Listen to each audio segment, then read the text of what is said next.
Cek.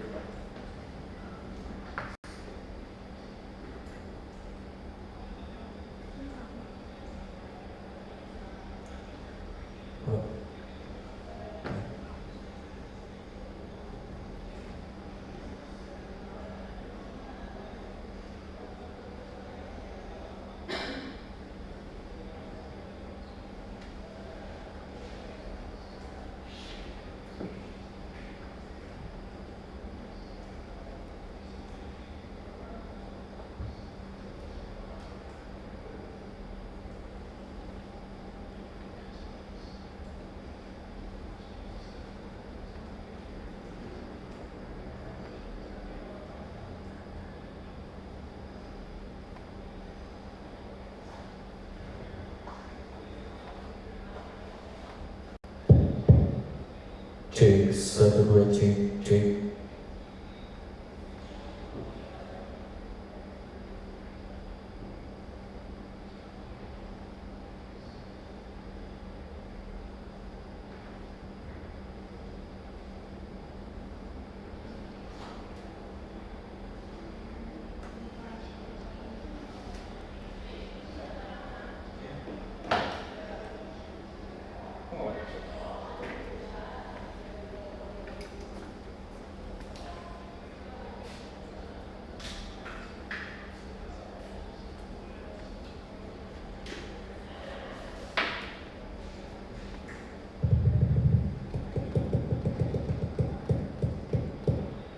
Cek.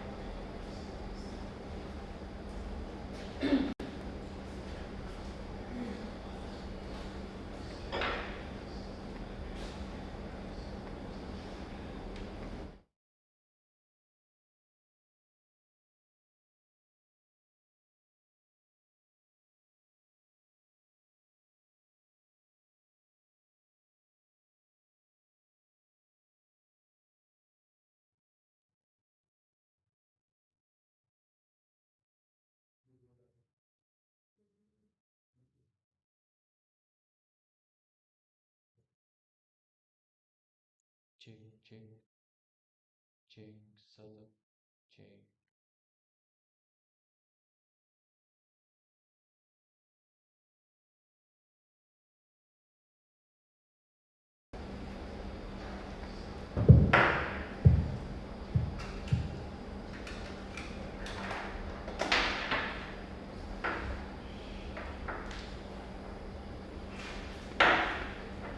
Cek.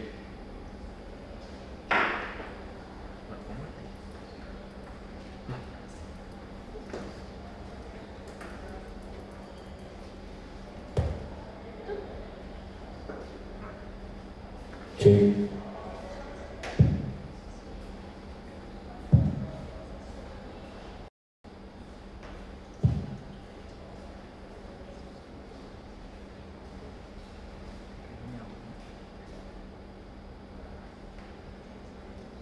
Cek, cek satu. Cek.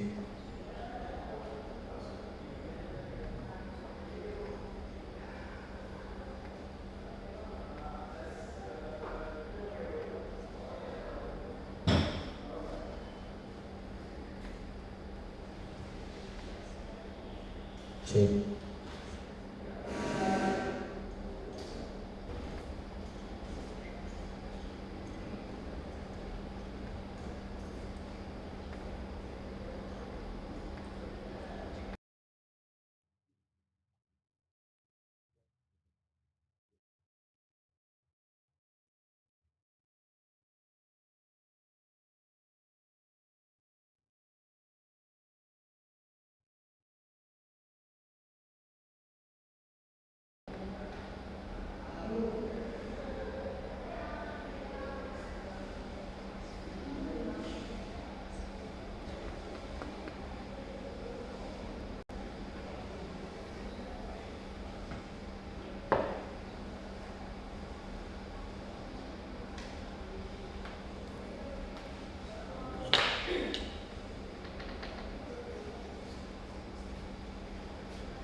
tinggal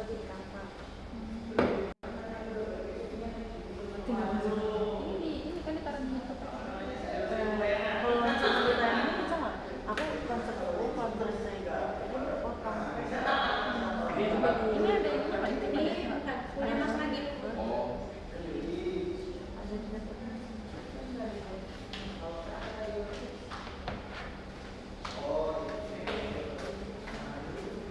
Enggak, aku screenshot aja kayak masukin ini PPT.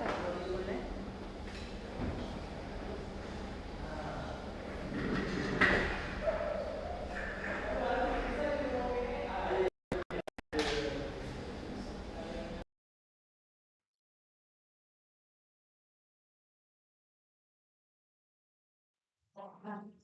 Sorry.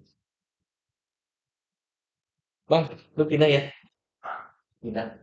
Udah mau apa lagi? Hah? Udah mau apa lagi? Enggak, gue ini si aus ininya pendek. Jadi buat buat input mic-nya. Memang operator siapa? Operatornya. Gua operator, gue sekarang kerja. Oh berarti ya udah, gua di sana berarti apa gimana? Sudah. Ya udah. Lanjut. Pokoknya gue kerja. Heeh. Lanjut ini. Eh, kepengen ditampil situ. Iya, jadi nggak usah ini katanya ini aja. Udah, Pak. Coba ya. Ini bukanya di mana tadi? Foldernya, folder. Download. Wah, ini download berarti. Ini ya. Saya suka. Lu apa lu? Jadi apa? Hmm? Apa? Oh ya udah ya. Hehehe. Saya mau emang jadi pingin, Hah? jadi pink. Jadi pink? Oh itu adanya. Iya. Cahaya ya. Cahayanya emang. Enggak lagi.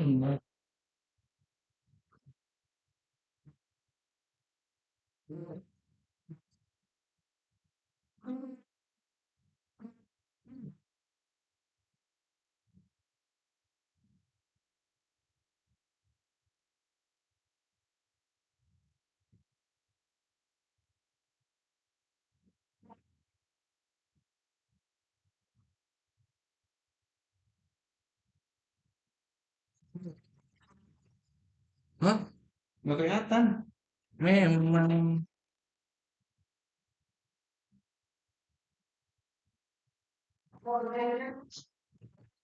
Siksa.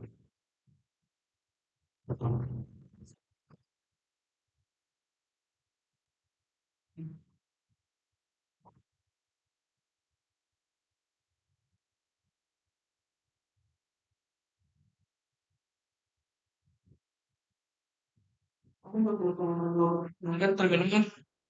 Masuk berapa?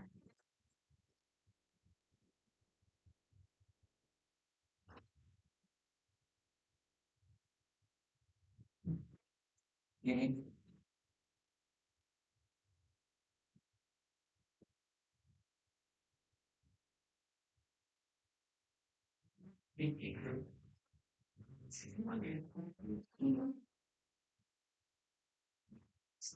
Dibuat jadi ini aja Mbak.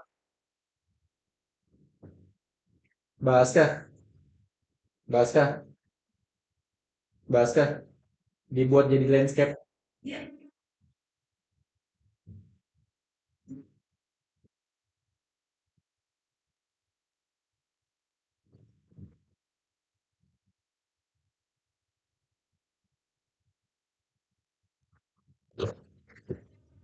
Ini bukan gue. Bukan gue. Tapi, oh, bukan punya lo kan?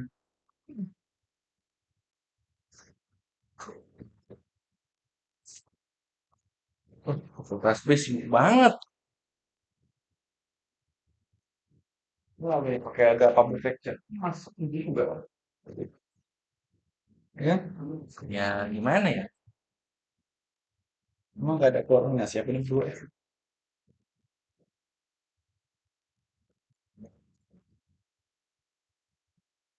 Kita belajar dari kesalahan.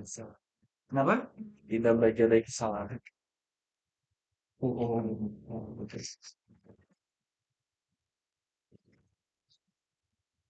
Tapi gue mana?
Concentrated in several provinces.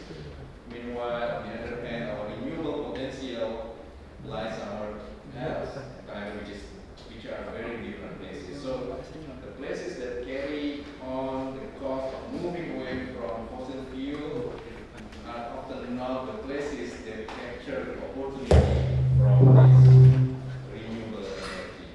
So we see here some sort of geographical mismatch. I mean, like coordination failure in the sense that because of our geographic challenges and conditions. So today, part of this our public lecture, we have our researcher to share insights as well, and this is our research stream class Maliki. We call it STARA, Strategi Transisi Ekonomi dan Energi Regional yang Adil. We try to consider a different approach. So we think that we should not implement sort of one-size-fits-all approach. Instead, we try to really understand the uniqueness, the particular characteristics of our regions. And there are some findings. We had a discussion about these findings, and they find it really sobering. So, for example, like in provinces that are most exposed to this transition, like South Sumatera, Sumatera Selatan, and Kalimantan Timur, East Kalimantan, we find that fewer than 30% of mining sector households are protected by social assistance. Meanwhile, we know that these households are families who will lose jobs and income the first time when coal mining shut down. So this is the thing that we need to really address this issue as well. And let me be clear about this. I mean, like, we should embrace this transition because the cost of not doing anything is far higher. And of course, this transition will cost some jobs. But from his office, we learned as well that in his green workforce roadmap, we find that millions of green jobs will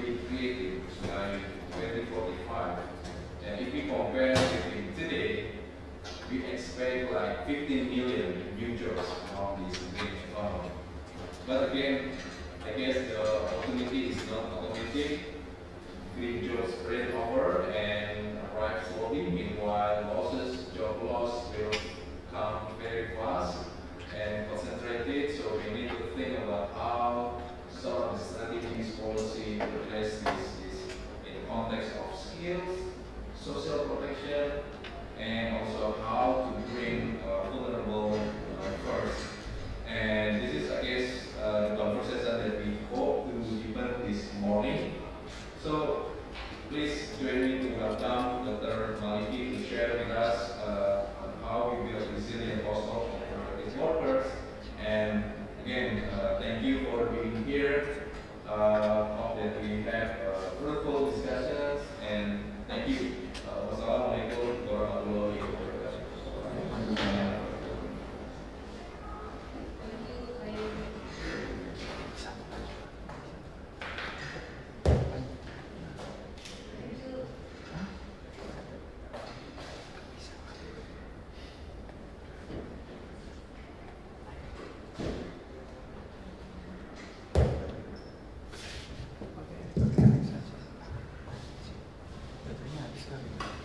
Thank you very much for the welcoming remarks. As part of its research on regional economic and energy transition, we have analyzed secondary data and reviewed the relevant policy framework across Indonesia. The team will now share several early insights from this research. Please join me in welcoming Ms. Dewata Nanda Prastwi, the Research of Commitment. Ms. Dewata, the floor is yours.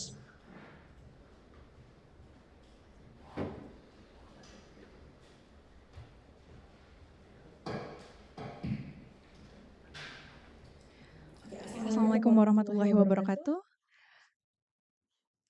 Good morning, ladies and gentlemen, and also warm welcome to our guest speaker today, Pak Maliki. It's an honor to have you here today with us. And my name is Dewita, and I'm a research analyst here at Commitment. And for the next 10 minutes, I'd like to walk you through some of the early findings that we have work in this commitment stream, which is SARA. So we all have like same start from the early beginning of what we have working with. And okay, so just a quick note before we start. So everything I'm about to show today is work in progress. So please read the numbers as the direction we heading to, not the final word. Okay, so let's start with the big picture here. So this chart shows where Indonesia's energy comes from today, and all the way up to 2060.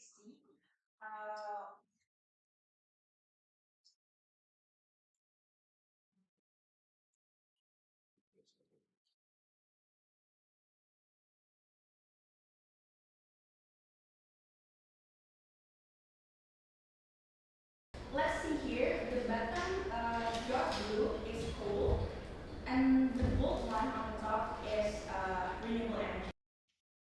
And there are three things that we want to highlight here. So if you look at where we are today, coal alone is about 37% of energy mix. So it's basically we still run mostly on fossil fuels. And secondly, we don't really have like a great track record on hitting our targets because in 2025 we set our target in UN, which we have like 23% target on renewable energy, but by 2024 we only have 14% of renewable energy in our energy mix. And also, even under the target scenario, coal is projected to retain a 41% share of the energy supply by 2030.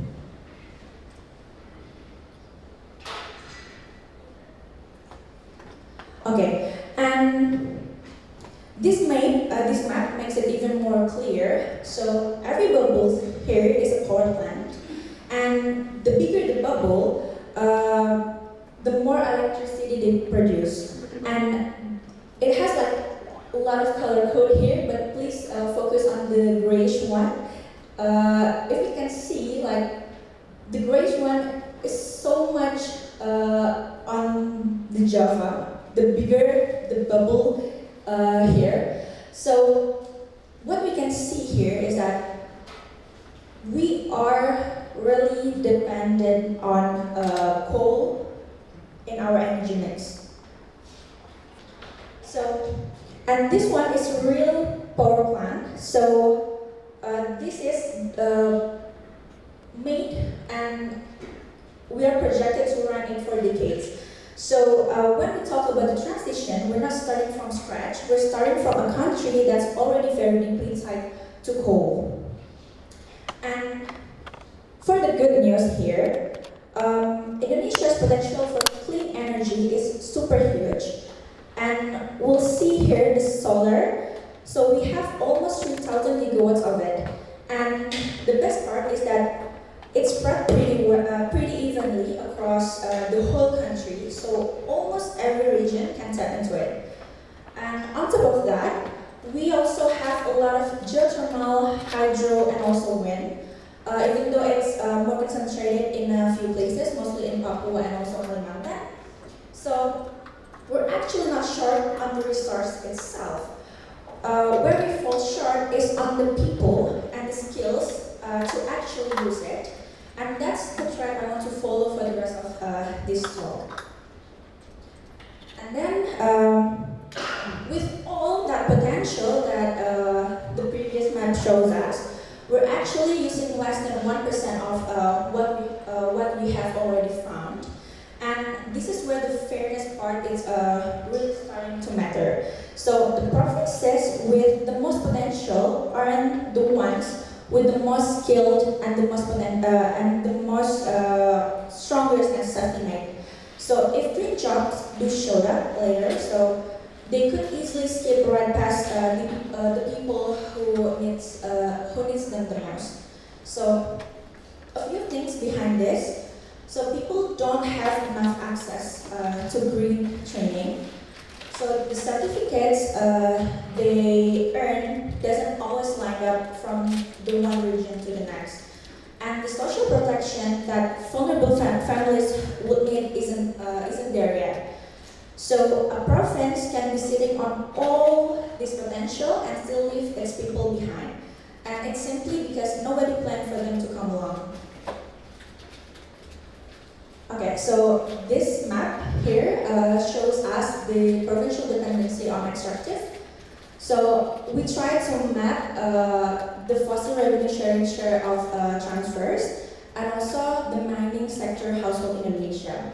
So what we can see here, some of our provinces like East Kalimantan, Central Kalimantan, South Kalimantan, South Sumatra, and the rest of the province on the top right,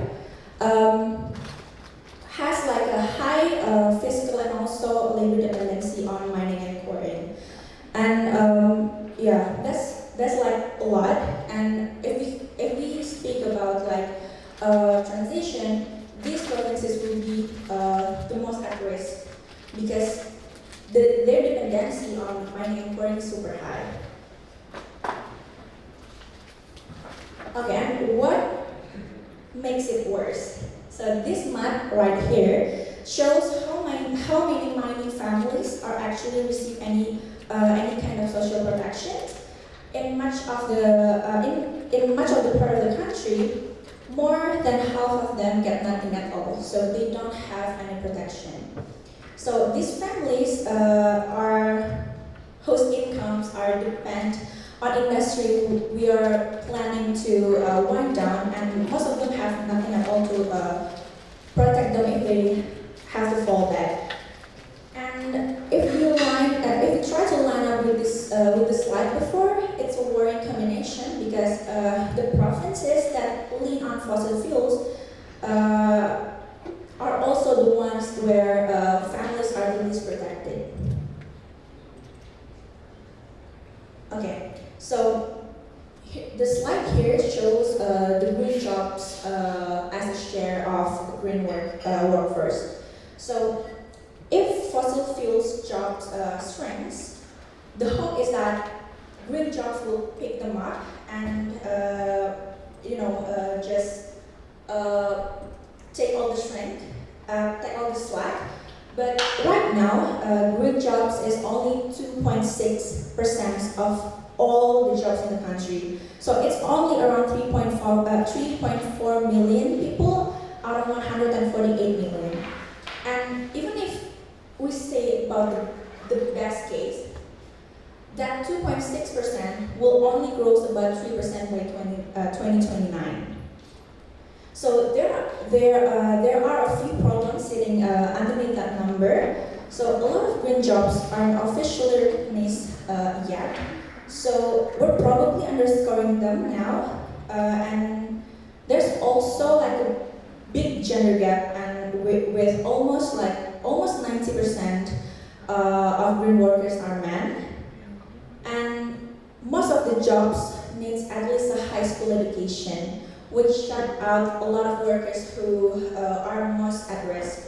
So if you want like the green jobs to reach these people, the training has to reach them first, right? So in the provinces with the most clean energy potential, before the jobs even arrive. Okay, now let's try to zoom in, because how fast a region can change really depends on its local political economy. So we try to do like a directed content analysis approach to analyze the regional medium-term development plans, or RPJMD, in these three provinces. East Nusa Tenggara, West Java, and also South Sumatra. So we try to analyze them all, and what we found here is that at East Nusa Tenggara has basically no fossil fuel industry. So its main challenge is just getting everyone connected to electricity, and because there's no fossil workers to protect them, so its leaders are free to go all into renewables. And West Java is almost the opposite here.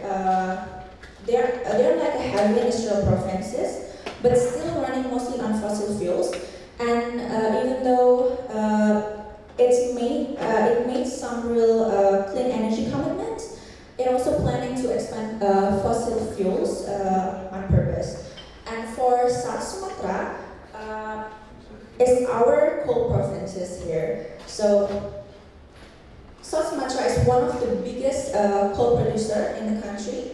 So where the leaders talk about phasing out coal, but the money are still flowing to more coal in this province. So when we try to read each province's development plan, we try to score it against the same checklist. So here you can see the table below. Green means the plan actively support the transition, and the gray means it's mentioned things but doesn't really commit, and the red means it's actually work against it. And every score point has a specific page, so we can always look it up.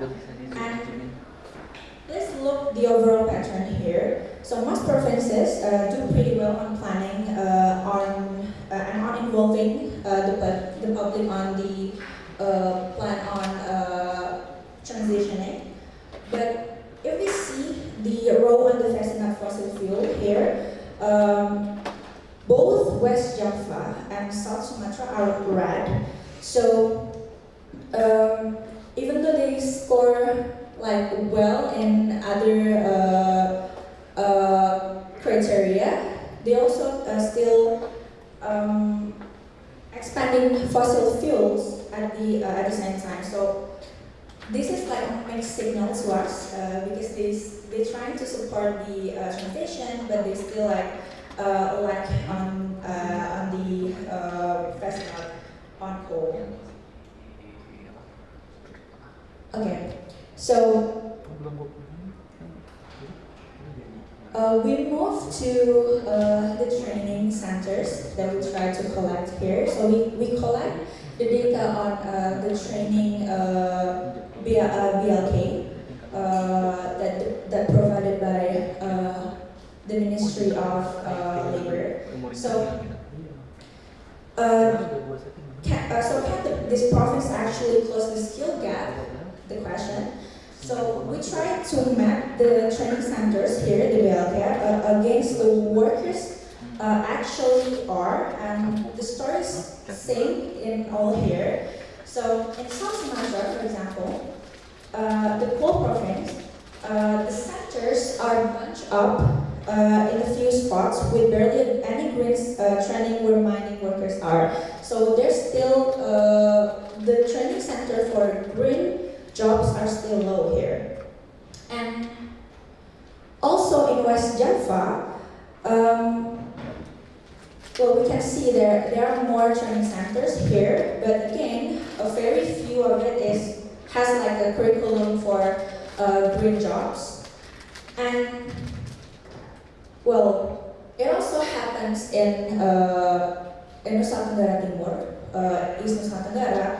There are fewer training centers here, and also the same story. There are still low in producing like a training center with green capacity or green curriculum. And so whichever we look at the provinces, we keep running into the same wall. So there isn't enough training, and the little that exists tend to sit in the wrong places. So if we actually want a fair transition, this is one of the gaps that has to get sorted out early. Okay, so I think that's the picture that I want to leave you with. So basically, Indonesia is still stuck on coal. Well, we're sitting on a huge amount of potential of renewable energy. We have barely used it, and the provinces that depend on fossil fuels the most have the least protection, and the number of clean energy jobs is still small, and the trend isn't where it needs to be. So these are actually the gaps that someone has to actually plan around because they won't close it on their own. So maybe that's the context that I want to set with you today. Thank you so much for listening.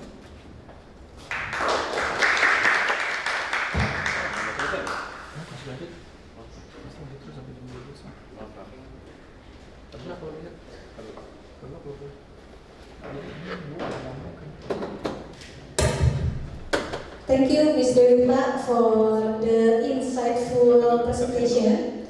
And now we will move to the main agenda. That is the public lecture by Mr. Maliki. So it is now my great honor to introduce our keynote speaker today, Mr. Maliki, Ph.D. Mr. Maliki served as the Deputy for Community Empowerment, Population and Manpower at Indonesia Ministry of National Development Planning, with over a decade of leadership experience in national development planning. His academic journey reflects a truly multidisciplinary background. He earned his bachelor degree in chemical engineering in Bandung Institute of Technology and master degree in industrial engineering from Purdue University and a Ph.D. in economics from University of Hawaii. Dr. Maliki is also a scholar and policy thinker who work and contribute significantly to discuss on poverty reduction. Among his notable recent publications are Responding Adaptively to COVID-19 Crisis in Indonesia, Insight and Implication from Indonesia Government Program, published by Harvard Center for International Development. 6 Ways Population Change Will Affect the Global Economy, published in Population and Development Review, and How to Overcome the Impact of COVID-19 on Poverty in Indonesia, published by UNDP. So today, we will share insight on community empowerment to strengthen the resilience. Dear everyone, please join me in welcoming Mr. Maliki.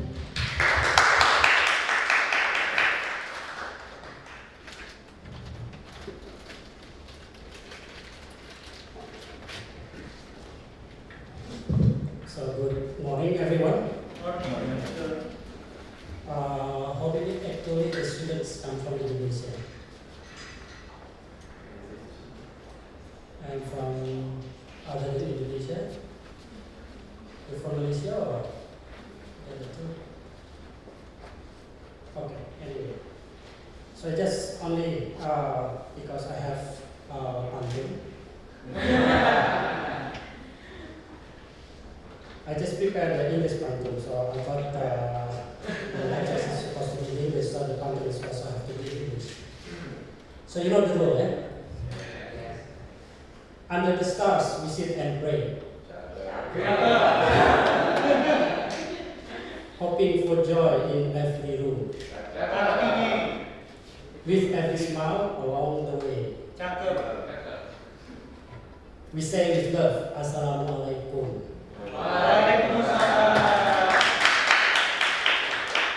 So, good morning, everyone. And it is an honor for me to be here, to present what actually the strategic topics that we are trying to pursue for maybe for the next decade. But this one is actually, we have a few cross-sectoral issues, because what Deputi mentioned about, mainly we talking about how actually we are trying to become like renewable energy. And then see also like describing how actually the source of the new renewable energy, and also what kind of like energy that already current operating in some of the regions. But there is some persistent challenge actually. When we look at the map, we see that the renewable energies has been only like, operating almost more than 90%, but not in the dense populated area. I mean, I just look quickly at your map. We can see that in Java, where all the populations like concentrated, but the use of the renewable energy in Java is, I guess this one is like less than 40%, if I don't mistakenly look at it. And then there is also a few provinces that maybe doesn't have any such like coal firing or like current energy, and they don't also study to have like a new renewable energy. So this is a bit challenges for us too. But there is another issues here, not only because we converted from energy to the new renewable energy, but there is another issues on, we have like just issues. How actually the conversions can be enjoyed by everybody in Indonesia, not only some of the players, like the big players. And then this come because we have like issues of just, then we come to the empowerment. How we actually can come up with empowerment. And then the data also like talking about how actually we can prepare these transitions by preparing all this workforce with the necessary skills. But I think maybe we still remember that, not remember but realize that we still have like common challenges in how we can fit in the curriculums between, says like the general educations or the vocational educations to the needs of the skills of the labor force. So this is like, we have like a mismatch challenges, which is actually we already undergoing the problems or challenges since like 30 years, 40 years. And then come up actually not only the just transitions, but we also have the problems or the challenges of digitalizations. Maybe you all remember, I don't know whether all the younger, but maybe you remember that we come up with the issues of digitalizations and how actually our workforce have to be ready with the digitalization. It's been like 10 years. And then now we also have like these transitions and how we can adjust with the requirement of green jobs, green skills and everything.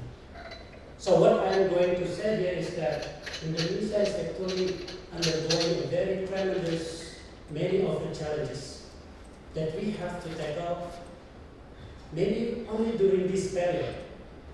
Because when you look at the population structures, and you remember that we have demographic dividend. But we call not dividend but bonus demography. Why I insist on bonus demography? Because we actually have the benefit of the population structural change when we have quite young populations only during these periods. Because starting from 2030, all the youngsters has already been aging. Yeah. Not only aging, but they are growing old now. So we have to tackle of this, the youngsters, how we can adjust and fit with the requirements of the skills from the labor markets. And then we also undergoing the fast growing of the changes of the technology, digitalization with AI, and then the green technology with the energy transition. So you can imagine that actually our homework is quite big, quite challenges here. And the second one is on the empowerment. Can you put next slide? Okay.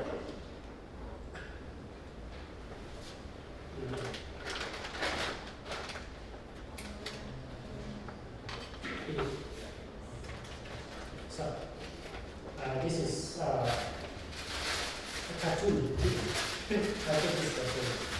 So you can just like read it back. When do you think these issues still persist? Is it still persist? Or are we going to have the same issues? Or actually the issues is like moving forwards? Maybe the women's, is there any women's students? Where are you from? Okay. What do you think about this cartoon? Can you mention your name? Silakan. What do you think about this cartoon?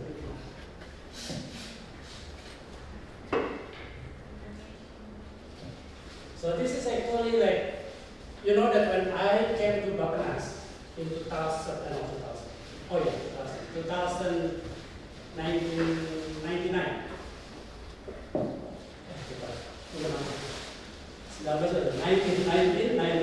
1999. Yeah, I just came from. I came from my master's degree, and then I left again for my doctoral in 2001. But what I see during that period is there was like a quite big issues on the women empowerment. How we can actually put the women in the equals positions. So this one is like during that time there is I don't know whether you know, the Budina Sarjunani and then Pahami is still also quite very young. But we already have these issues and how actually Bappenas play roles in how we can make this empowerment works. How the women actually are the most talked about that they have to have like the same positions, but then they never actually have the real positions in the community. So this cartoon is actually reflects that, okay, we are talking about women empowerment. Wow, we also put them like set aside. Okay? But then how about like 20 years ago or 10 years after that? Do you think the women empowerment have worked? And you? Siapa yang bisa? Silakan. How about another like women's students? Okay, silakan. My name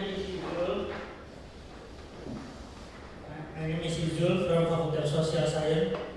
Actually, it's not only happening in the field of women equality, gender equality, but also in many things such as in climate change. For example, conference in climate change still help in the room full of air conditioner and then using carbon fueled car, things like that, and so on and so forth. Some scientists has debates on that. Yeah, okay. Just like this, when there is no but they are talking about women. How could you talk about something that you don't have the representatives in that focus group discussion? Thank you. Okay, thank you. So you talk actually about the next stage. So when we talk about the empowerment, we have to make sure that the vulnerable groups, for this case the women, have to participate in the discussions. Maybe have to be present.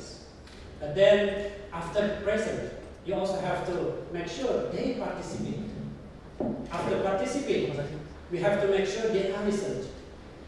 And then they also have the voice. This is something that we actually have to see and also to have to evaluate how far is actually Indonesia or the whole society already that make it works. Yeah. Why I emphasize on this one, women is only like an example. When we talk about just, we are talking about actually some of the most vulnerable populations. They cannot catch the move or the fast of the technological change. Yeah. So it's not only women, but for Indonesia actually the common society is also the same.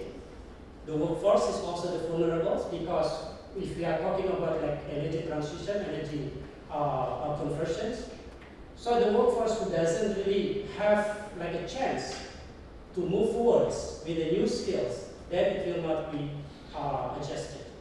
So you are talking about air conditioner. Yeah. Now the technology of air conditioner is quite moved quite fast. So when you go to electronic city, you can see from one is like maybe like not that old, but there is like another somehow a bit old technology. But then there is another one also is very high technology, where you cannot see the voice, where the air conditioners already can kill the bacteria, and the most important part is how actually this technology they use the says like low energy use air conditioner. Yeah. So this kind of fast changing of the technology will not be able to be enjoyed by some of the groups of the workers. When we have the problems with the air conditioners, we usually call technicians. So, but then when they see our very high technology of the air conditioner, they say like, oh, I cannot fix this one. So then he lost the opportunity. So this is something that what the data says. How actually all the workforce have to make sure that they actually adjust with the new kind of technology. It's not only like the air conditioner, but also every technology that we have. And now in YouTube also, when I look at I open the YouTube, usually there's like a promotions of AI. Where they describe that some of the old employees, they want to raise their salary, but they still kind of use Excel. That is quite extreme. But yeah, it is also described how actually this technology change will change the competitiveness of the workers. So this is also the same. And we are talking about just how we consider about the vulnerable groups, how they can adjust. Next.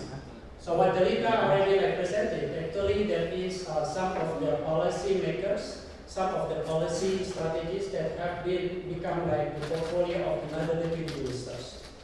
In Bappenas there are like 8 deputy ministers. One of the deputy ministers on the natural resources utilizations.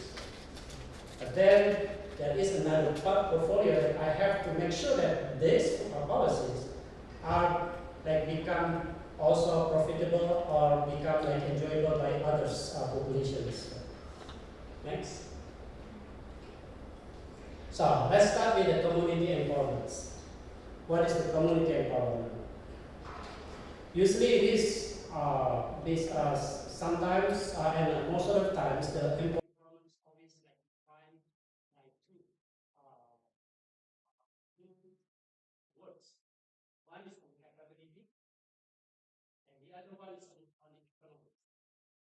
These two is what oftenly like become like a basis for us for just the programs.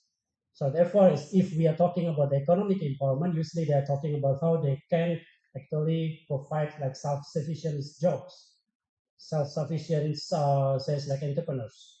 So then they can also like they can earn the money.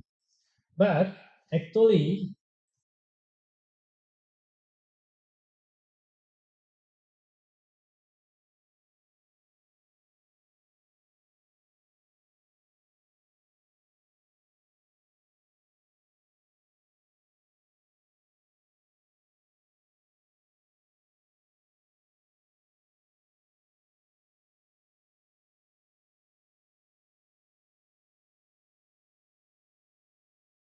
it says like musyawarah desa, they always like present there, but then they cannot speak. Or even if they speak, their voice is not heard. Or if it is heard, maybe it is also not reflected by the programs. So this is something that actually what we have to emphasize is not only the economics empowerment, but also how we can emphasize on the social positions of the whole society. So here we have the capability development. We have to develop the knowledge, stronger skills, and then better access to information. Yeah.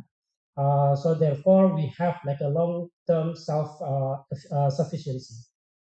And then the economic independence, of course, we have the livelihood, yeah, how they also can have the skills that needed by the jobs, as and also if they decided to have like entrepreneurs, this is also we need to provide like proper skills for developing the entrepreneurs. In addition to that, we also have to empower the communities, how we can have like the same perception on providing an equal opportunities for each of the individuals in the community. Because once like the community doesn't also provide the same participations, then there is some dominance. There is some also that says like they are really repressive by the dominance. This is actually I realize that this one is quite more often become like a theoretical, because we only we cannot only like intervene just one programs, but it is like a continuous interventions, because we need to have like continuing interventions, not only one interventions, but also how we can facilitate the community so that they can have like stronger voices, wider networks, and also greater leaderships in the community.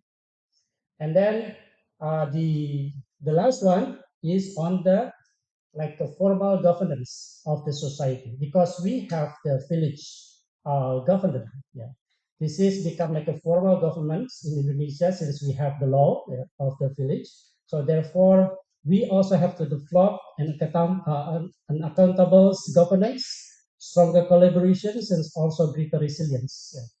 This is what actually you are seeking for, is how we can improve, how we can develop more resilient community. Yeah.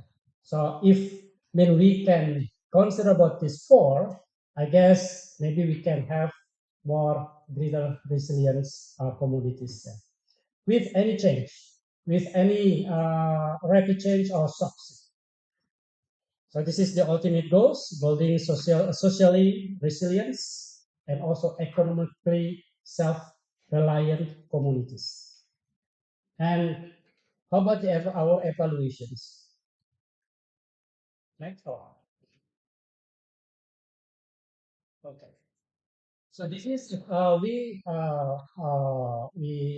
are evaluating some of the programs, and maybe you also can imagine that when the leaders mention about the work, what we call vocational trainings, the sightings is only like Ministry of Manpower.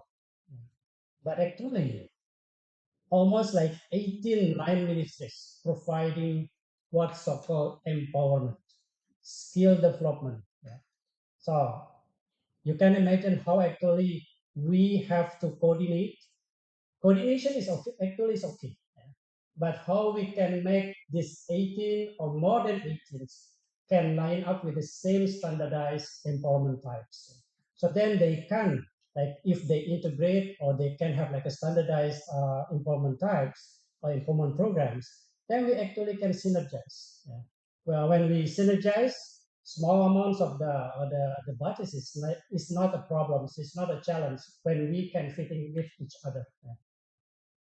So this empowerment evaluation is based on what we call the who actually the vulnerable groups. So the first one is how we actually can identify the vulnerables. This is also become like a quite a challenge when each of the line ministries have their own definitions of the vulnerability. Yeah. So it's like Ministry of Manpower. Usually they focus on the workforce who is vulnerable. And then Ministry of Social Affairs, they have different types of vulnerables. Usually they are like a poor peoples, like poor households, or elderly, or even like people with disability. Or Ministry of Fishery. Of course, they are only looking at the what we call fishermen. Ministry of Agriculture.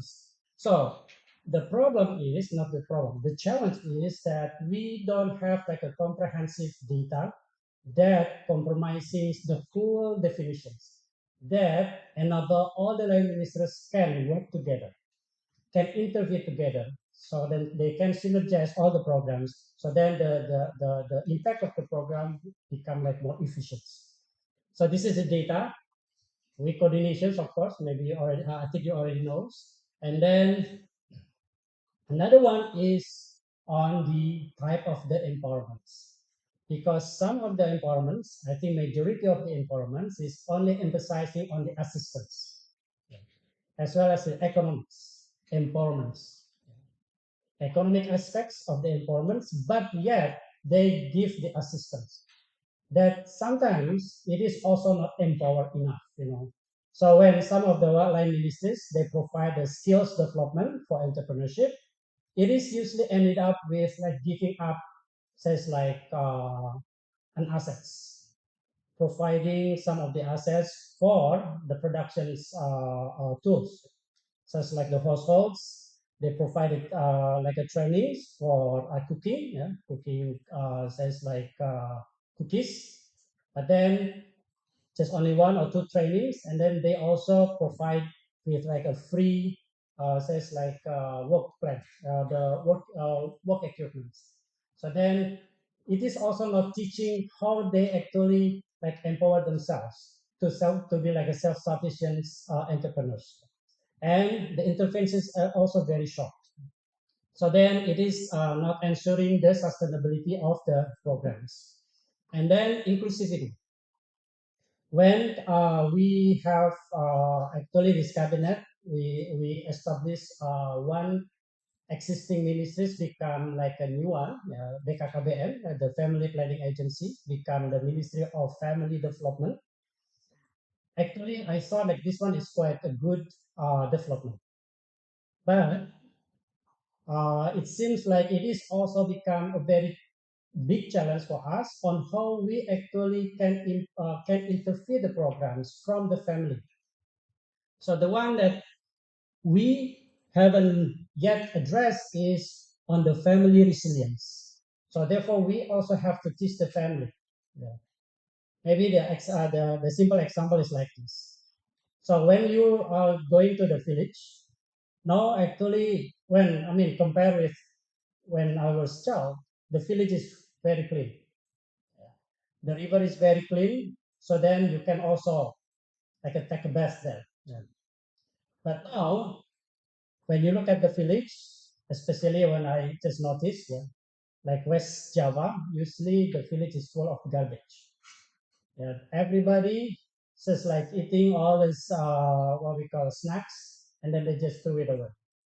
And you can also notice that there is so many aqua bottles in the street, in the river, and everything. So this is something that I always like keep saying to the village leaders. Why don't you just teach the family, the community to throw away the garbage in the right place? So even I also invited the village leaders from the West Village to Bali. This is kind of like a holiday, but actually no. But when I see, Bali, the village is very clean. Yeah. Some of the village is very clean. It's like Desa Panglipuran and also some of the villages. So they successfully teach the communities, the people, and the households how they can what we call memilah-milah itu apa ya? They can filtering the garbage, one the plastics, the recycles, and then the food and everything. So then they also can utilize again the garbage. But as a result, I think the community has become clean. Even even a very simple way, we cannot teach the family on how they throw away the garbage in the right way. And this is still kind of challenge in the very dense populated areas.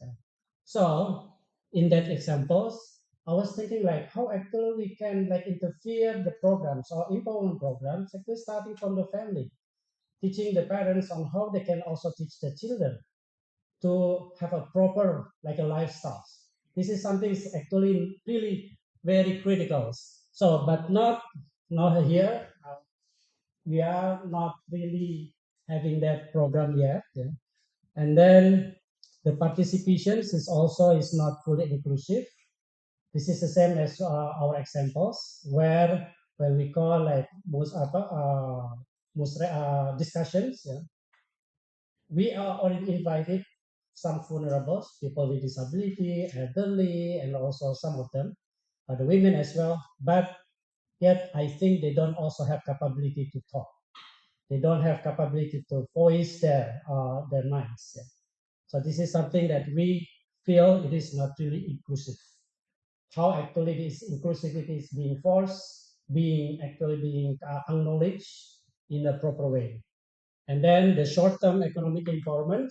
This is what I thought where I mentioned about how the programs is actually not performed or not conducted by continuous interventions. Usually when some of the programs already being implemented in one areas, and then when the program finish, and then we come back again in 2 years, usually most of the time it doesn't have any effect, or even there is nothing there, nothing left. Usually. So there is no continuous interventions. They make the program's impact is sustainable. So some of them, yeah, still are have quite a lot of challenge, data, and then also there is also some of the population structural change and also digitalization effect because the communities and youth now has become declined. Participation of the youth in the discussion or the community's discussion now is, I think, is being declined because maybe the youth is also quite focusing on their mobile phone. So never again there is another discussions, a productive discussions in the community. And this is also already mentioned by Belita, limited access to training, skill development, and also the funding itself. Actually, the funding for the empowerment now being declined is being reduced quite significantly. Yeah. And then indigenous communities also have quite, some of the challenges. Okay. When we look at these evaluations and then how we can move forward, as Bapanas, we also make a medium-term development plan. And we acknowledge several issues here as what we are discussing, energy transitions, and then the empowerment, as well as how we actually can make everybody enjoy all of the transitions. So based on the medium-term development, we have three at least goals. One is accelerating sustainable economic growth. and then poverty alleviations, and also the last one is on high quality human capitals.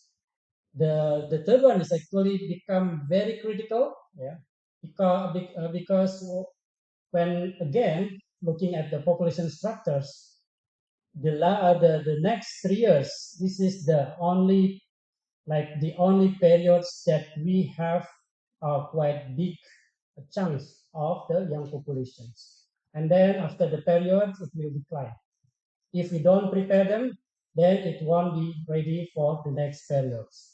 So from the three priorities, we have at least three priorities that related to our discussion.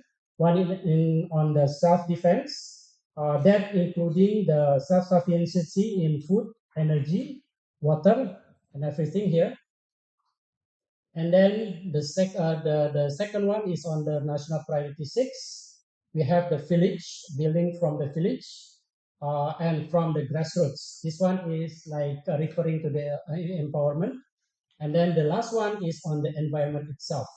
How we can sustain, strengthening the alignments of harmonious life with the environment, natures, and also the cultures. And then we are reflecting here. This is the foundations for our programs on the community empowerment. Is on energy transition policy, community empowerment, and also how this also relate with the climate change. So that this one is like cross-sectoral issues. That I myself in the deputy community empowerment cannot do alone. So there are at least I think like 5 deputy ministers that in charge of that, and at least maybe like 20 line ministers also in charge. So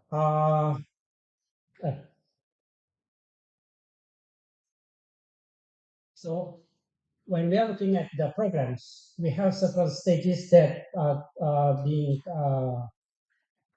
try to be like coordinated by all the line ministries. As I mentioned, that there is at least like 18 line ministries with different types, different definitions of the empowerments. We are trying to make it standardized. We are trying to make it how actually step by steps of the programs is being implemented by the line ministries, from the capacity buildings, and then how they build also anticipatory actions, and then how they also put the response stage, and also how they put also the recovery stage. This is actually reflecting what earlier slides meaning is how we can face the energy transitions as well as the climate change into more community resilience.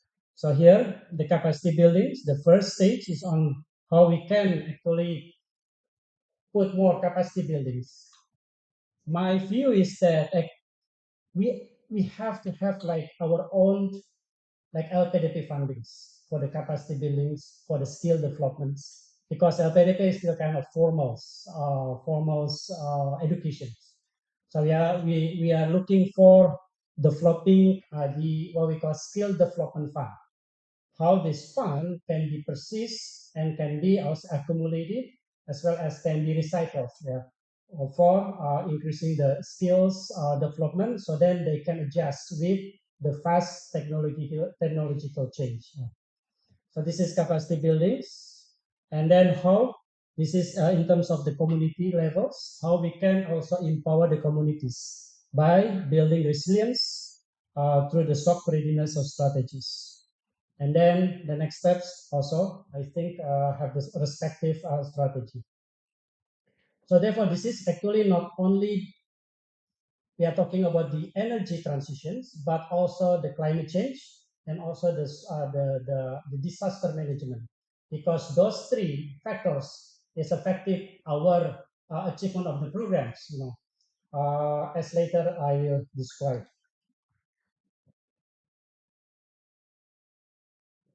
Okay, the next one, I mean, several slides. The next several slides, we just try to see how the examples of the programs, because sometimes we also, not sometimes, but most of the times, when we create the programs, we have the policy, we have the programs, but to make sure this programs works, we also have to make the pilot. the pilot or just like a small scale of the programs. This is one programs that have been implemented for at least 2 years in Bali. Yeah. And this is already persists when it works when it is also during the COVID pandemic of. As you already knows that Bali during the pandemic COVID really hit very hard by pandemic because you know that Bali is becoming like the provinces that heavily rely on the tourism. Before the tourism boom in Bali, they actually also already rely on the agricultures, on the fisheries, and all except the tourism. But then after the tourism, some of the population already forgot about the existing sectors. So when the pandemic COVID hit, so impact is very bad.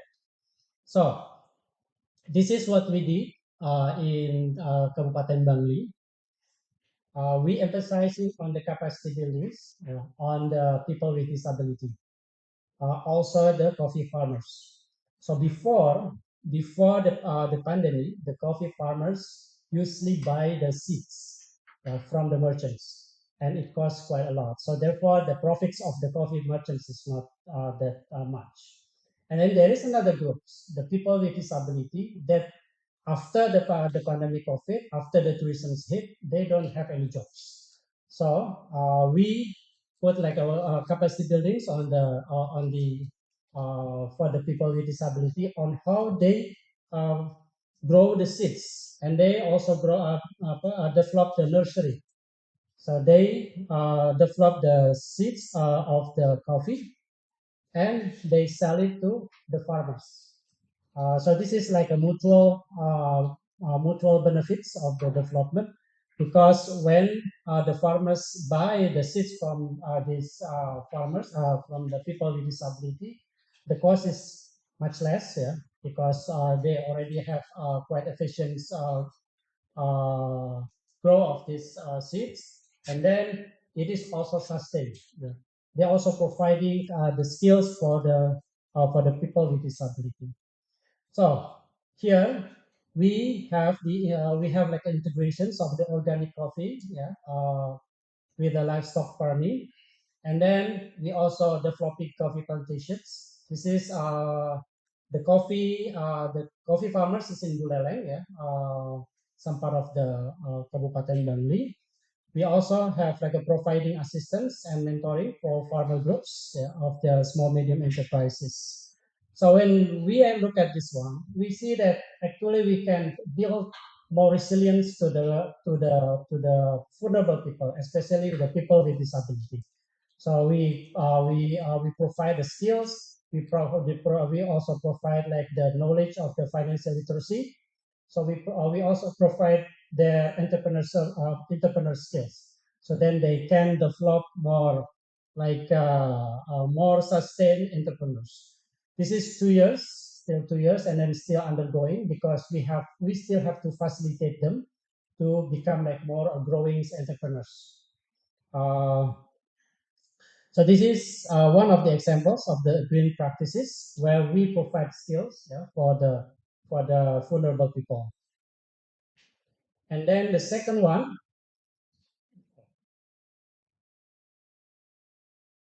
this is still under developed programs. We are trying to provide also the skills for adjusting the energy transitions, yeah, in several areas. And we are trying to develop the programs in Python and also in West Nusa Tenggara. There is a new policy that Python have to use co-firing. So then they have to mix between the coals and also some of the others, what we call other sources of the energy. And one of the opportunity for the community is to provide that additional types of sources of the energy.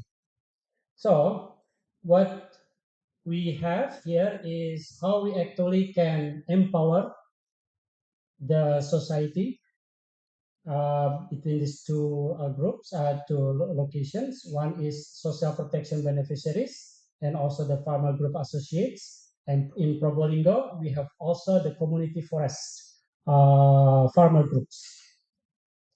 And the priority is for women, persons with disability, adult people, and bio-based workers. So what they're doing here is that they are working with the community forest farmer groups. They are collecting some of the what we call the woods, yeah, from the forest, Bahal woods. Yeah, this like high energy woods.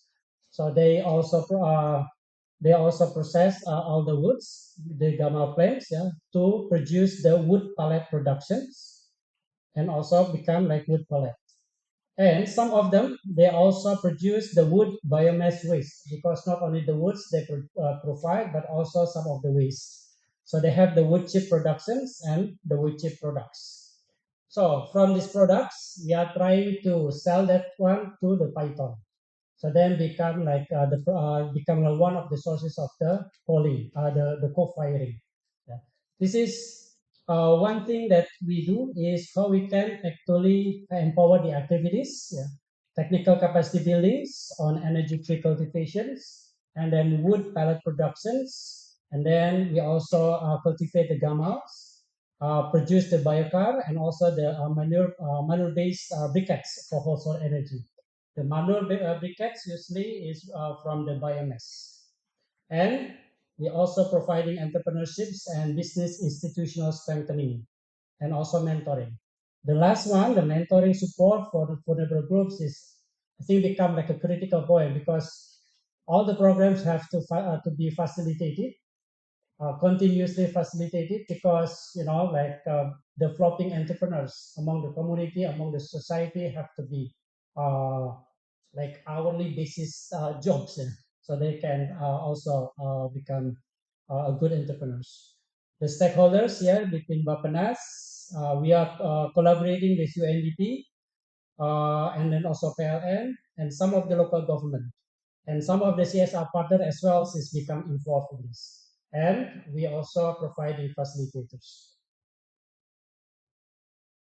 The next one is on the general policy that we have. So in Bapenas, we also trying to develop the ecosystems on how we can develop the green UMKM, yeah, the green small medium enterprises, and also how we can also adjust with the green jobs. So we have these two roadmaps. One is on green SMEs and also green jobs. This one, the SMEs, actually we just also trying to put like the technical, what we call manuals on how we can develop the green SMS in terms of like companies. And then the green jobs, we also have several pilots in several local government because the critical points is actually in the local governments. How they can provide more opportunities for skills development that will have like adjust with the skill requirement for that one. So therefore, these green jobs will also build some of the strengthening the multi-stakeholders cooperations and also the partnerships of the green jobs. Because this one is, that we still don't have too many training centers, but then how we can collaborate with the private companies so then they can also provide some of the space to become like a training space for green development, yeah, for green jobs development. This is the examples of practices for the green SMEs. So we collaborate also with Melati Nusantara that supports women-led green entrepreneurs by introducing the green businesses. And then we also have the Kinetic Swift entrepreneurs, support women entrepreneurs in the green economy through training. I guess last week we also discussed about the roadmap, this roadmap, and I saw there's a lot of actually there's a lot of potential for us to produce like a product from recycled materials, yeah, including shoes, and also the wrap of the food and the chocolates. And then the good practices in green jobs, we have the Renewable Energy Skill Center and also training centers in Palembang. This is also part of our pilots in that's supported by GIZ. In terms of higher scales of the programs, I think you know that we have CKP, the unemployment benefit, yeah, from the BPJS. We add features of the CKP to uh, to provide also the trainings. Yeah. So those the workers who already have claimed the JKP, the unemployment benefit, we also train them to be uh, to adjust with this to the with the energy transitions, and some of the informal workers and also low skill workers with carbon intensive sectors. So this one is also a training programs, and also some of the vulnerable households in transition rights. So this is all the job trainings, and then also we provide labor market informations to inform what kind of available green jobs in the futures. So then they can, after the training, they also can fit in with the available jobs. So the last one, I think this is already being presented when you came to Bapenas. We collaborate with the coordinating Ministry of Infrastructures on how we can use the available data, the sea level rise data as a database, and we also have the household data. Now we have data set and some of the sectoral data. We overlay the data from says like the schools data, and then the health facilities data, and some of the public infrastructures data. So then we can overlay how actually the sea level rise is impacted the households and also the facilities of the publics of the governments. So therefore, we can see how we can anticipate all the sea level rise for our program development. I think it will be also launched in the beginning of July as a collaboration with the coordinating Ministry of Infrastructures, and I hope this one is also cover the full national analysis. For now, we only have a quite deep analysis for two provinces, which is West Nusa Tenggara Barat and Gorontalo. But this is a start, so then we can use actually the available data, overlaying, and then also integrate some of the cross-sectoral program, so then we can have more more efficient and more impacted programs that are based on the synergy. I think that's all what uh, we can provide you with the community empowerments and making the community resilient to the changes in the future. Thank you.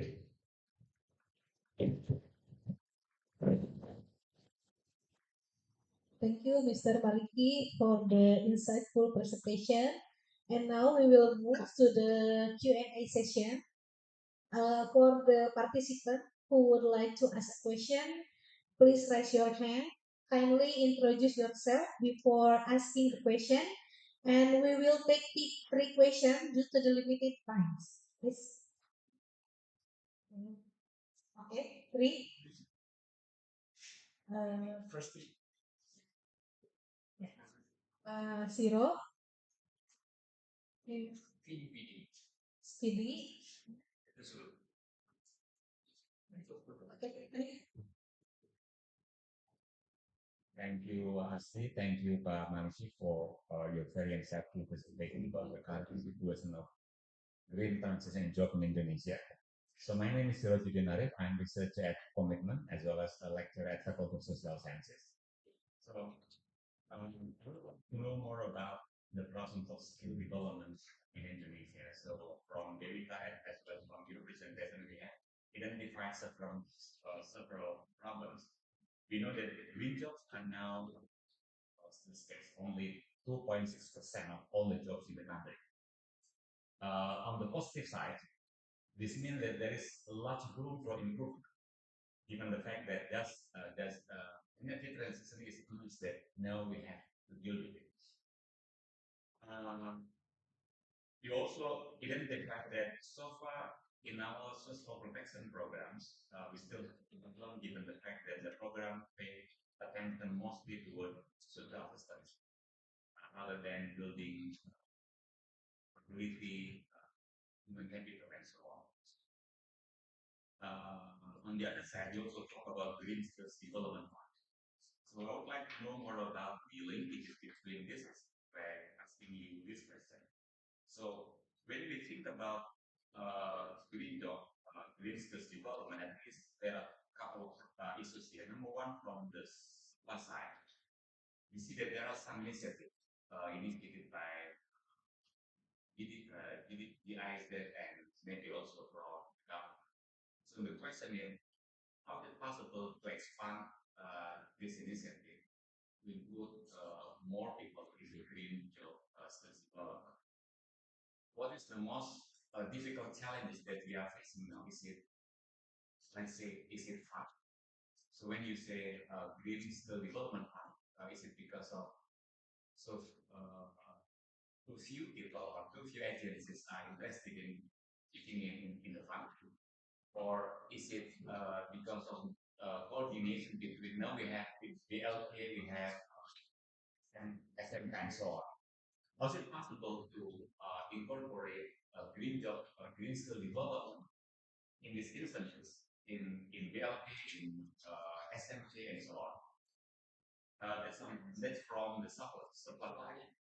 But there can be also a problem from demand side. People might think that what is the need of building this green job if there is no high demand for green jobs? So from the demand side, what do you think of the problem that we have to deal with? Is it from, I don't know, is it from the fact that our industrial policy doesn't pay much attention to green sector? For example, last few months I heard from a clip from TikTok. Somebody said that, well, there's great potential for building solar panel, but it's only few gigawatts, much below the potential that it has. But certainly it has something to do with our industrial policy. So from the demand side, what's the problem here? Is it because of our industrial policy doesn't pay enough attention to green job, or what is it, and how we can deal with it? Thank you, Pak Mani. Thank you, Basiro. Maliki, please. Yeah, it's a bit quite a lot of questions. So before I forgot, hold on. I started with the social protections itself. Yeah. So the social protections consist of at least three components. So we have the social assistance, social assistance, and then social security. And then there is another one is on jobs, on skill development. Jobs is skill development. So what I previously mentioned is that, I mean, according to, if we are looking at the structures of the programs, mainly, indeed, what we have, majority of the funding is on the social assistance. Remember that we have the pandemic of it. Bu Ani also always mentioned that we respond to the pandemic of it quite, what we call, responsibly quite good. But after the pandemic, actually the social assistance budget is not declining. So it's from 3,000 trillion, and then we become like 300 trillions, and then become 500 trillions. The problem is that, indeed, I mean, the social assistance itself, so like cash transfers and then the food vouchers, maybe compromises around 100 trillions, but the rest of comprises of subsidy, the energy subsidy and everything.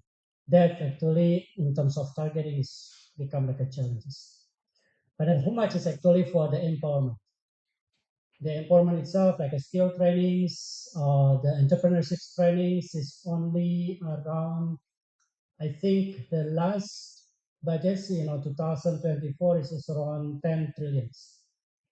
Compared with 500, 10 trillions. But last time, when we identify as well from, it says like 13 line ministries, is like only like 2 trillions. So it's quite reduced quite significantly. So the 2 trillions usually only for like a skill trainings in BLK or training centers, or maybe it is independent trainings from like facilitators. Mostly if it is facilitators, usually it is like Ministry of Social Affairs, Ministry of, some of the time of ministries, this is not really specific on skills. Usually the specific skills is Ministry of Manpower, Ministry of Transportations, Ministry of Agriculture. Usually they have the BLK. But others are what we call trainings, like independent trainings. So, but then how actually we can reform this one? You know that when we look at the profiles of the trainings itself, what I always perceive about this BLK or a vocational, this is vocational training, not vocational education. So vocational trainings or BLK in the training centers are the way on how we can adjust the qualification from the workers qualifications that produced by the formal educations to adjust with the requirements of the demand side from the companies. So it says like uh, you are graduated from high school, and then there is another job opening for sewing. So from high schools, of course, you cannot sew. You cannot do sewing. And then, but there is another jobs for students. So there is supposed to be like an adjustment. There's supposed to be a training, sewing trainings, and it's provided by BLK. Quite a lot of BLK also provide. But then the specific questions on, if you don't like make a specific questions, you just go to BLK in Kerawang, and then like have the trainings in 3 months, and then go to that jobs. But then when you like facing the jobs, you just realize that it is actually they need like a shoes sewing, not a cloth sewing. While you actually already have like cloth sewing. Ngerti kan apa yang saya maksud? So this is also another like mismatch. So the informations from the supply from the demand side is also not complete. There's also another problem, another challenge. Once we have like a very limited funding, and then another one is how the information is not complete. So then they can have like a fitting and match skills provided by the trainings. So this is something that we are facing challenges almost all the times. Why? Because we don't have the labor in market information system. I think Paraksa knows about it. So this is something that when I was like director for the labor, maybe around 15 years ago, 10 years ago, I tried to develop that, but never succeed. Because there is I don't know whether now is succeeding, but usually like the management of this kind of system have to be professionals, not like PNS, that they can also provide. So this is something that one of the challenges, how actually the linkages. And then I think in the long terms, the it is okay if the trainings budget is not that much, but there is something that you also already have to fix: the formal educations. when we look at the green jobs, yeah, actually the one that have to be intensified to be adjusted is a formal education. We already have so many investment on the education, but how we can adjust the skills that provided by the formal education actually can minimize the adjustment time, adjustment trainings. So then the vocational educations graduates, they all already knows how actually they fitting with the future jobs. Some of the vocational schools already like foresee what kind of like skills they that will be needed maybe in another 2 years, another 3 years. So then they can adjust the curriculums. So this way, actually, we don't have to have like a very specific like a BLK or training centers. But BLK with very limited fundings, we also can adjust the type of the training just to have like a more competency-based trainings, just to provide more skills, more competency, more certificates. So then they can also acknowledge the what we call the skills, the what we call the expertise. But of course, by paying them higher, yeah, because they have the competency, then they have to pay higher. So this is something that I think maybe also the one that maybe in the future we can fix. And then the GIZ they support us, but still I guess maybe the one that we make a recommendations on how we can like adjust the formal educations and also how we can involve more government funding. Not only the government, the central government, but also the local government. But with the current schemes, I guess the local government also have some of the challenges on finding the funding. But then how actually we can like stimulate the industries to provide also the training centers inside the factory or inside the system. Uh, there is one scheme that already offered by the government, which is the what's it, tax holiday, something like that.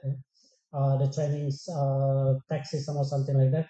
But I guess the claim system is still quite complicated, so it is still not stimulating the industries to provide that one. Coordinations is it also become like a challenge because once you know that the training centers that already we have sometimes they don't have quite flexible curriculums.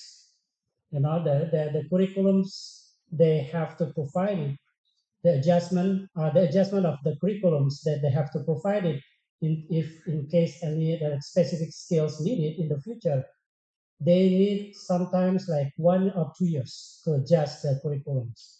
And also they need to have like to find the trainers to do it. Yeah. And the scheme of like hiring the trainers is not that flexible for most of the skilled trainers. I guess that's the Thank you for the answer, Mr. Maliki. We will go to the next question, please. Okay, check. Okay, thank you for the opportunity. Selamat pagi. My name is Ph.D. I'm from Southeast Sulawesi and I'm currently studying Master of Public Policy specializing in climate change here in Triple IU. I'm actually very excited to attend this discussion because I'm also my thesis is also about just transition, but mostly focusing on nickel mining and also nickel industry as a whole. So it also leads me to the question that I want to ask to you. It is about the concern that have nickel mining and downstreaming uh, come through the decision maker's mind when discussing about just transition.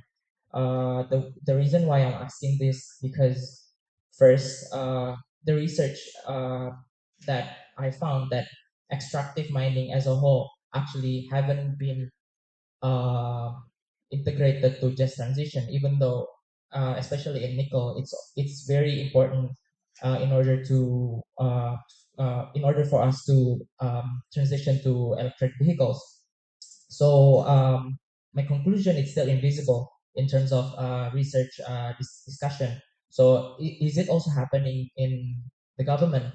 The government are the government already aware about nickel mining as one of the aspect that needs to be included in the just transition too? And because yeah, from what I see, most of the discussion is mostly on energy sector, phase out coal, and mostly on the rights of the workers, but not take a look at more into like how the local communities impacted and also the environment impacted from the industry. So I really want to know more about that. And the second one, another concern, I also found that nickel mining also have limited lifespan, right?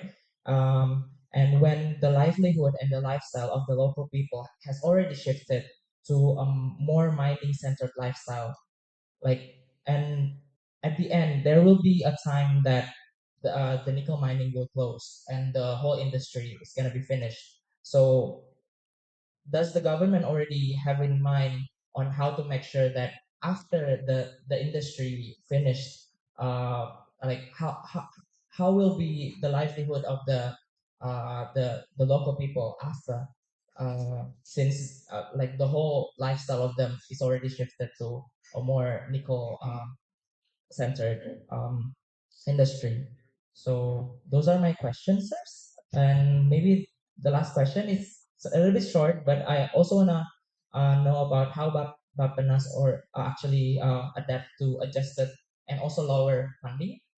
You already mentioned that the funding is adjusted now. It's become lower, especially in the skill and knowledge development programs. So yeah, that's all. Thank you. Okay.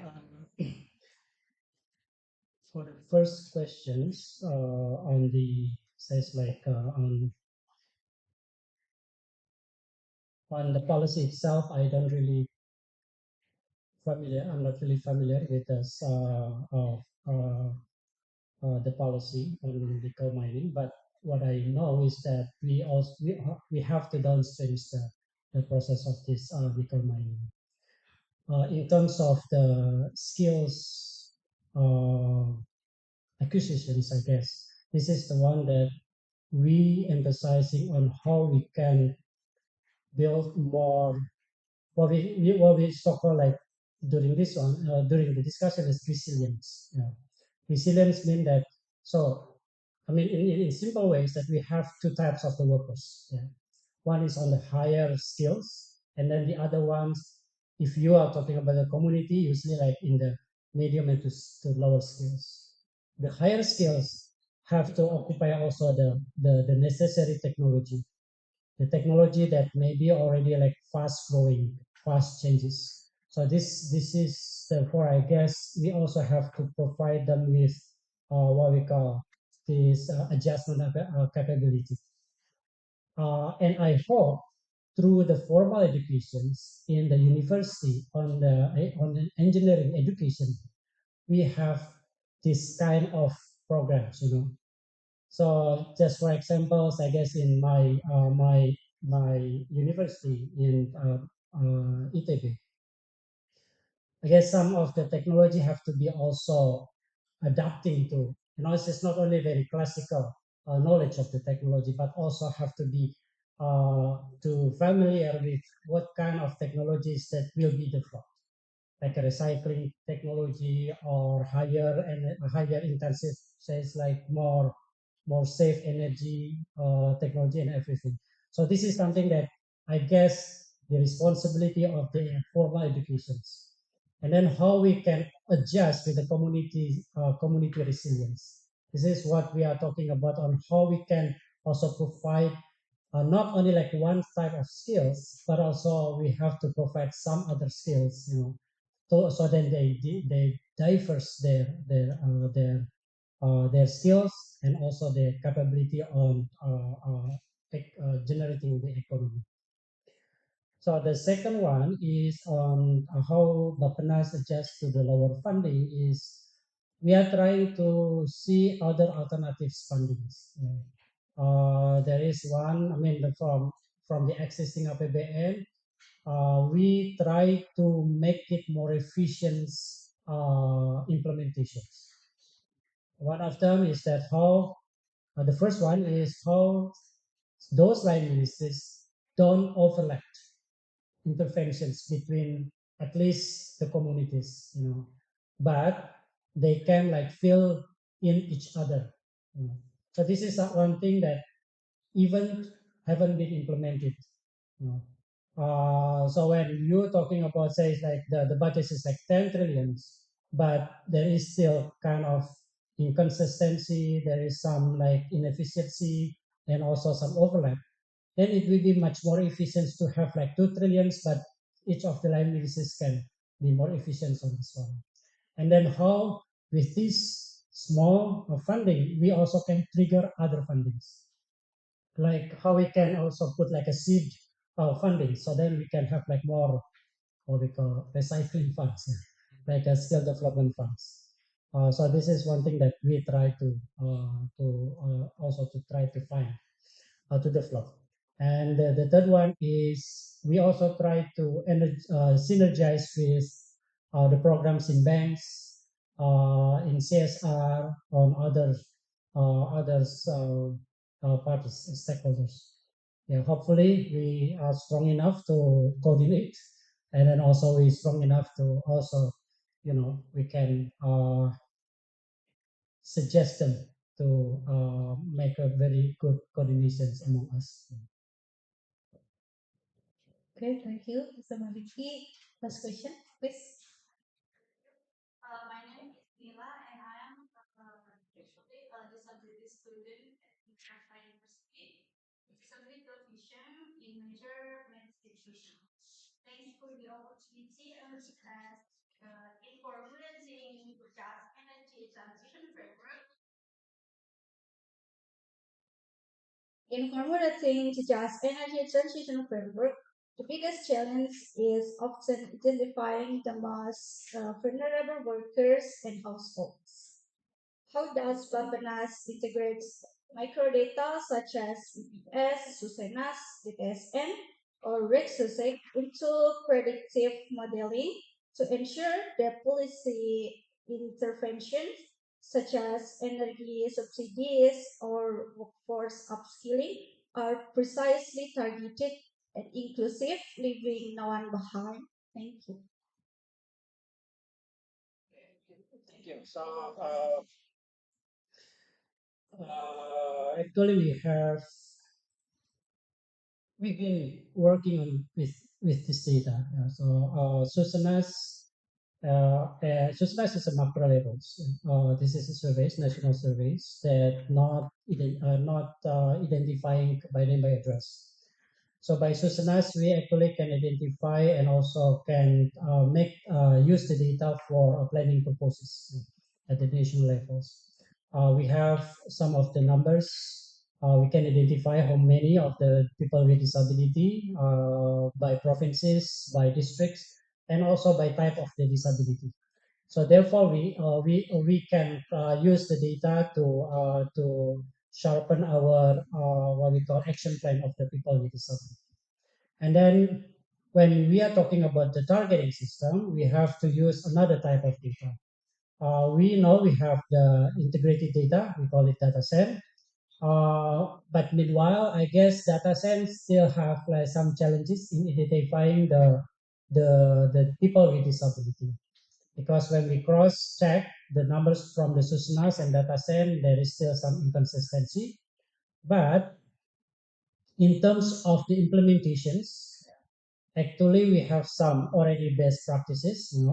When we have the data set, we also combine it with the community identifications of the says like for people with disability, and then from that part we also can identify what actually their needs. For example, the one in Bangli, there is some people with disability, but maybe mostly it's physical disability, because some of the part of the says like mental disability is still kind of quite difficult for us also to not to identify but to what we call to intervene, yeah, to have a program interventions. So from that, we can like collecting them, and then we discuss with them on what kind of skills they would like to develop. Until then, we can also provide the one in Bangladesh. For the mental disability, we also collaborate with Yakum in Yogyakarta. That's also a combination between data science and also the community identifications. Uh, but that part is that they also provide what we call monthly discussion, monthly self-help group. You know, so they gather in the community centers. They also like talking about what actually the challenges they persist and what kind of jobs or what kind of activities they want. This is actually quite help for people with disability with a mental disability because once they uh, they live only alone, somehow the disability become worse. You know.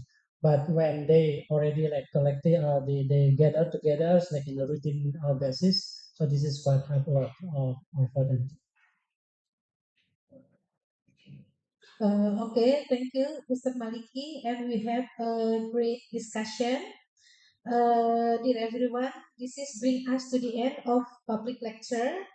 So, as the appreciation for sharing the expertise, today we would like to present a souvenir to Mr. Maliki. I might invite Dr. Teguh Yudo, the program lead of commitment, to present uh, the souvenir. Please join me in giving them a round of applause. Documentation team, please.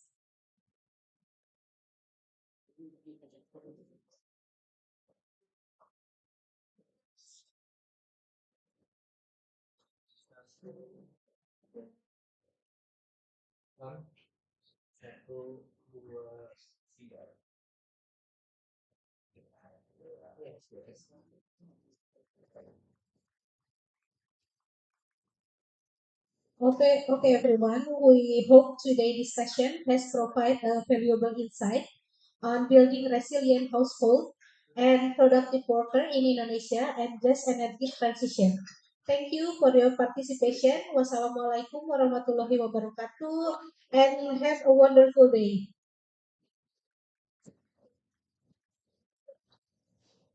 I think before leaving the room, please have a group photo for everyone. Please come in front of the stage.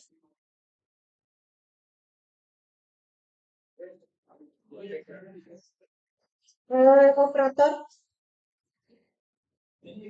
background, please. Documentation team, take the group photo.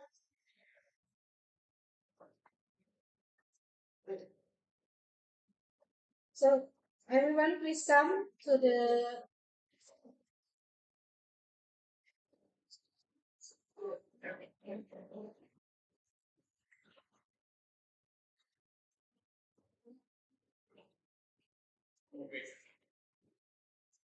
Okay. Uh,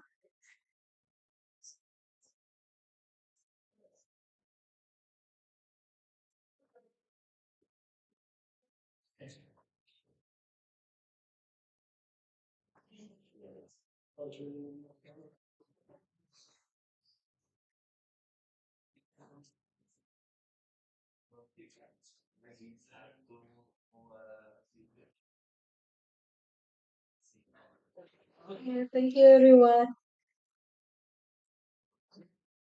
Okay, okay. This is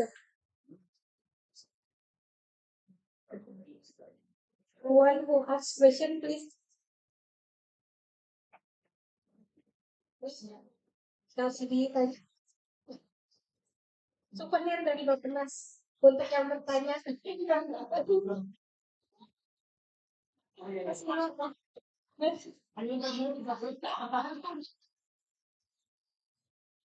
Thank